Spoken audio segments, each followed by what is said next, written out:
মারামারি ধুমধুমার পরিস্থিতি মুর্শিদাবাদ রেল স্টেশনে। সাইরাং কলকাতা এক্সপ্রেস নয়া ট্রেনকে স্বাগত জানানোর মুহূর্তে ধুমধুমার পরিস্থিতি, সংঘর্ষ। স্বাগত জানাতে গিয়ে সংঘর্ষ মুর্শিদাবাদ রেল স্টেশনে। বিজেপি তৃণমূল কর্মীদের মধ্যে হাতাহাতি, মারামারি।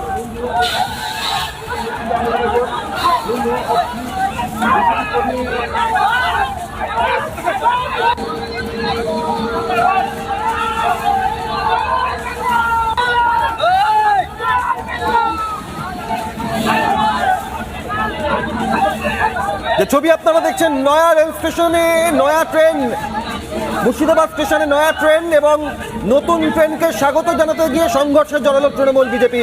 সাইরাং কলকাতা এক্সপ্রেস মুর্শিদাবাদ স্টেশনে ঢুকতেই তৃণমূল বিজেপি কর্মীরা তাকে স্বাগত জানানোর জন্য পৌঁছয় এবং সেখানে তৃণমূল সাংসদ আবু তাহের খান, বিজেপি বিধায়ক গৌরীশঙ্কর ঘোষ তারা উপস্থিত। দুই দলের কর্মীদের মধ্যে দলীয় পতাকা হাতেই মারামারি, সংঘর্ষে স্বাগত জানাতে গিয়ে সংঘর্ষের পরিস্থিতি মুর্শিদাবাদ স্টেশনে। সাইরাং কলকাতা এক্সপ্রেস তার শুভ সূচনা করেছেন প্রধানমন্ত্রী নরেন্দ্র মোদী।